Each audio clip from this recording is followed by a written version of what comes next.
All right, Alexander, let's talk about Greenland. Greenland is back on Trump's table, and he's even appointed an envoy. Greenland's got their own Keith Kellogg, and the goal for Trump is to take Greenland. He said it a couple of days ago. Yeah. At the Mar-a-Lago, it was Mar-a-Lago press conference with a media announcement with the Trump class battleships, and he got questions from reporters. Yeah. And they asked him about Greenland, and Trump says we need it for national security.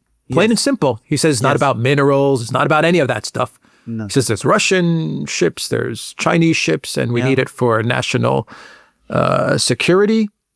Plain and simple. And when he was asked if this is some kind of counter move to China or any of that, so he said, no, he's just, look, we just need it.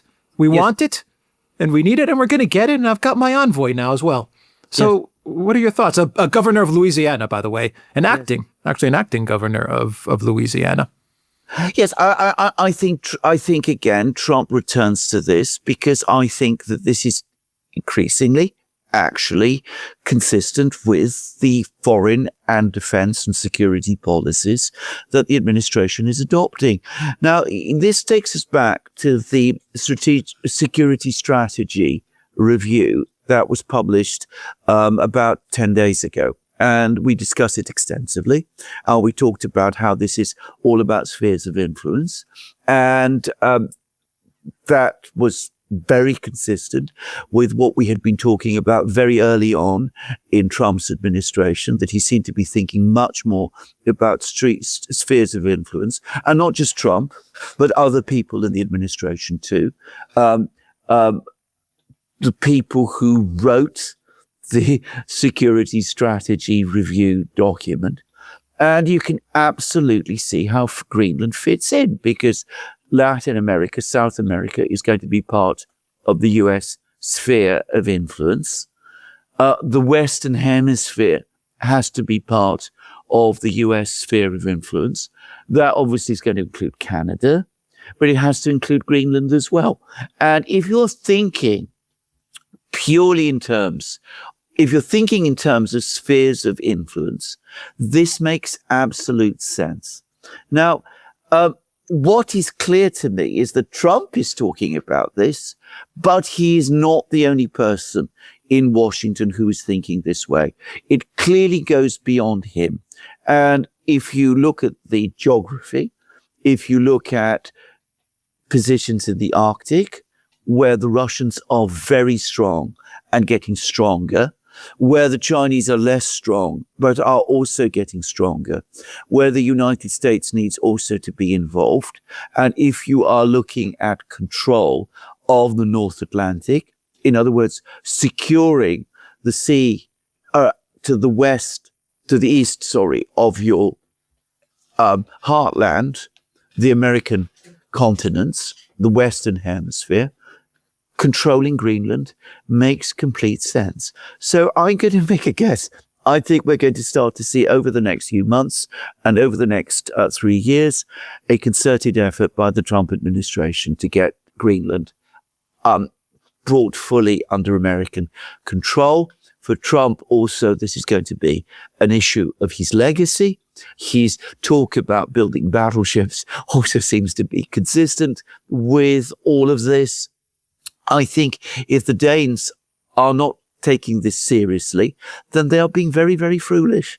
And of course, the Danish Prime Minister, Mrs. Frederiksen, talks all the time about the threat from Russia. But perhaps, she ought to ask herself a little bit about what the Americans are asking of Denmark, and perhaps needs to be awake to this. Just saying. Well, what could they do?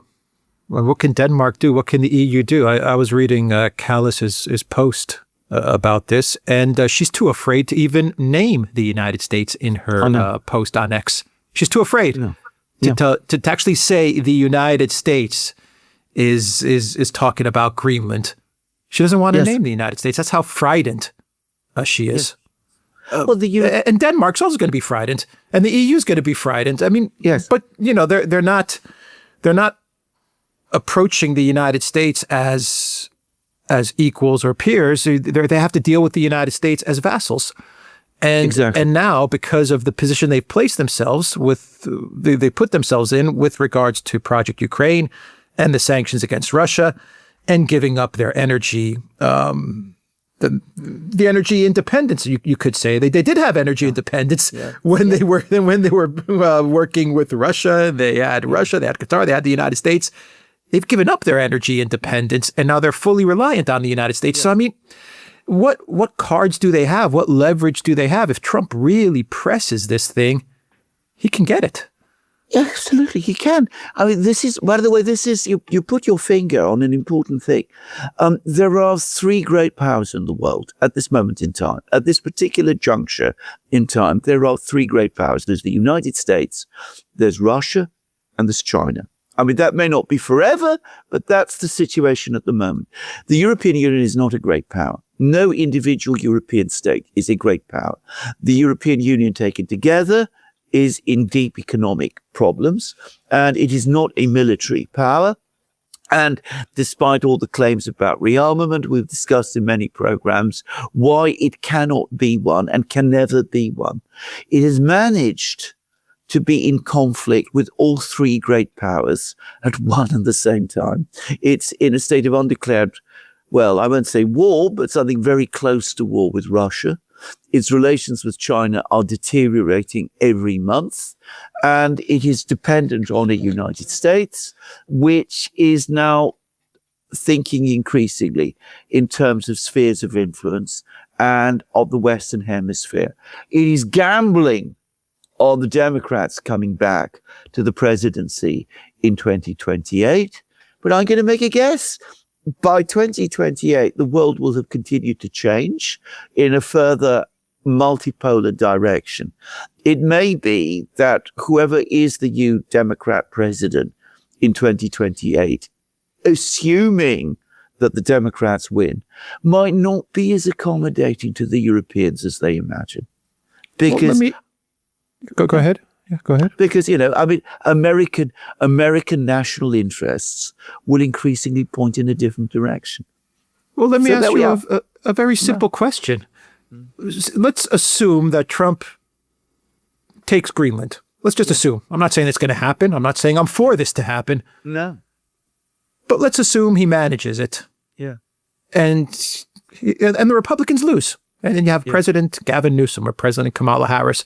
What do the Europeans think is going to happen? That they're going to reverse the United States' taking of Greenland?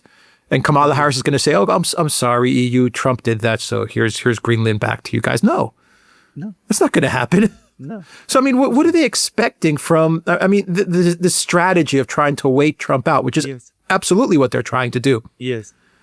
What is it going to give them? It's not going to give them anything. It's just going to mean that you're going to have a Democrat president, a Democrat administration, which gets along with them on a personal level, but it's still not going to view them as peers or allies. I mean, at the end of the day, it was Biden that led them into this mess. Yes. What kind of a friend is that, right? I mean, Exactly. Now, of course, if it had been different, if they'd pursued different policies altogether, if they'd been allies of the United States but not vassals, which is what they were in the days of, say, Schroeder and Chirac, if they'd had good relations with China, if they'd had good relations with Russia. And by the way, let me make it very clear, that does not mean agreeing with everything that China and Russia do. It doesn't mean accepting Chinese, exports without any pushback or Russian policies without any pushback. But, I mean, avoiding the kind of rancorous, rancid relations that they have now. With China, they're deteriorating fast. With Russia, they're not even talking to the Russians anymore. Well, if there had been a big American move to take over Greenland, well, they would have been able to bring in the other two great powers, and there would have been an issue about it, and the Russians and the Chinese would have stepped in. And I'm not saying it would have prevented it, but it would have meant that the Europeans would have had cards to play. They don't have any cards now. They have no cards at all, because they are totally dependent on the US. In fact, their dependence is increasing. It's increasing economically. It is increasing in energy terms. You mentioned Kaja Kallas being unable to even mention the US by name.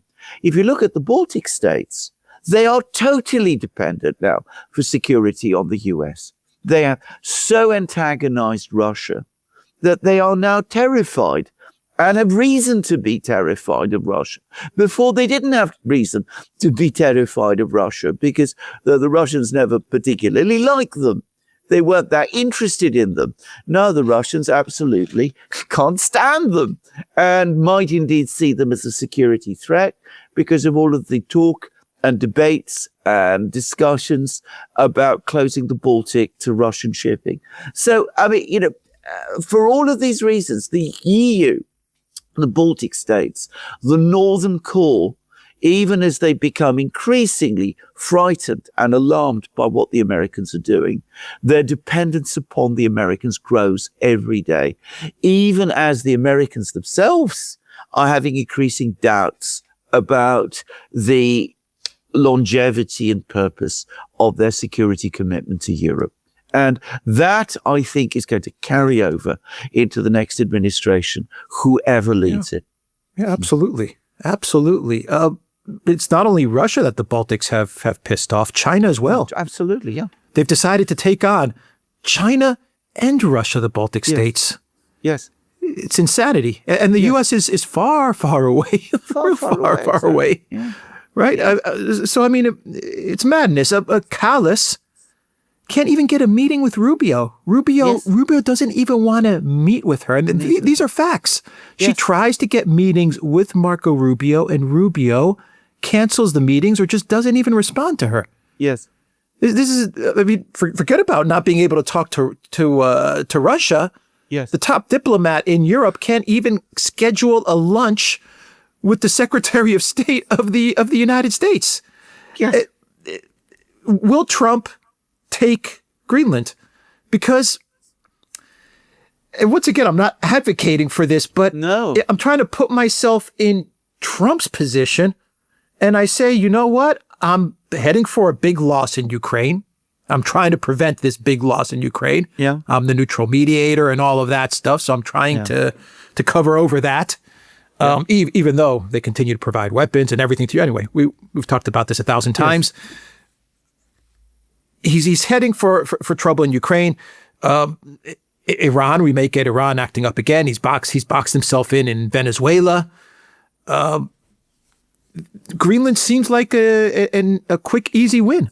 Yes, and he could argue, and there will be many people in the US who will agree with him. When I say many people, I mean, not everybody, not even a majority of people, but there will be people in the US who will say this is an important win. It's an easy win.